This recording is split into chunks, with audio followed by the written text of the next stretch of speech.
Alrighty then. Thank you for tuning in. I'm Matthew Baker of Beautiful New York Tours.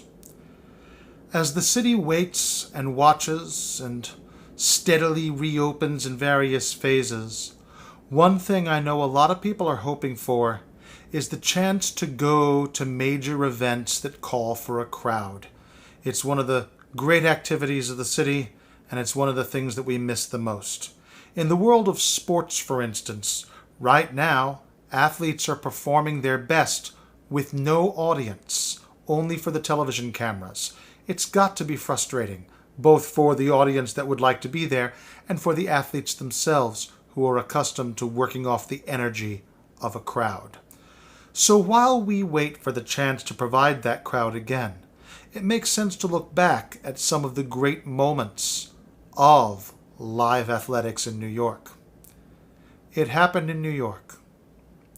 The year is 1991, and the place is the National Tennis Center in Flushing Meadows. It is still 15 years before it will be renamed in honor of the great Billie Jean King. The U.S. Open in 91 is focused on the amazing comeback of Jimmy Connors at the age of 34, a time when many professional tennis players are winding down or done completely. But Connors is not the star of our story, because while he was taking up a fair amount of the spotlight, possibly the greatest day in women's tennis was happening at the same tournament. September 6th, 1991, it's the semifinals. Also at age 34 is the great Czechoslovakian champion Martina Navratilova. And she is looking to become the oldest women's finalist in the history of the U.S. Open. On the other end of the scale, at 15 years old, native New Yorker Jennifer Capriati is looking to become the youngest. Against Capriati is 17-year-old Monica Seles, originally from Yugoslavia, the two-handed titan with her very unorthodox playing style, and against Navratilova, a champion with whom she shared enormous mutual respect, Fraulein Forehand, the German champion Steffi Graf. The world of tennis at this point in time is at a crossroads. There is a lot of ushering of one era into the next going on, and a lot of debate as to whether the future of the sport looks as good as its history does, especially as a sport of elegance and finesse looks like it is about to give way to becoming a sport of power and energy. There is a lot of debate about new rackets, how wide they may be, how fast the ball can be struck, and how hard players are hitting at each other. The sport is changing, and the amount of love people have for the sport changes with it. The pundits and sportscasters are dubbing the new style rock and roll tennis. It makes sense because the debates sound like the same kind of debates that you might hear between an older Beethoven scholar and a younger Elvis Presley fan.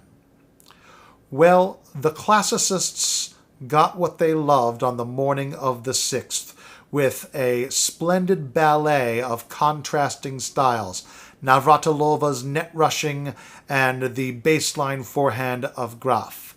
It took all three sets and quite a few tiebreakers, and eventually Navratilova made it into the finals. In the meantime, that afternoon, the rock and rollers got a boxing match between the two teenagers. Seles and Capriati had such raw power, such vocally expressed energy. It was, as one New York Times sports writer put it, in defiance of age, gender, and the legal speed limit. Eventually, Seles carried the day. Capriati's grace and patience won the hearts of her fellow New Yorkers and assured her a place in the future of the sport.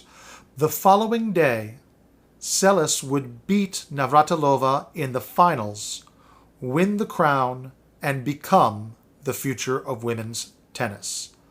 But it speaks to the small world of professional tennis that by this time, all of these four women had already both won and lost against each of the other three.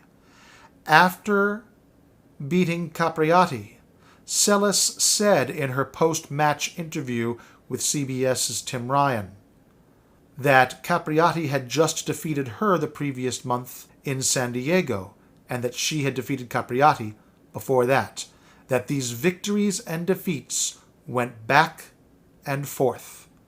And that, of course, is a perfect metaphor for the sport itself. Hopefully, professional athletics will be open again soon to live crowds.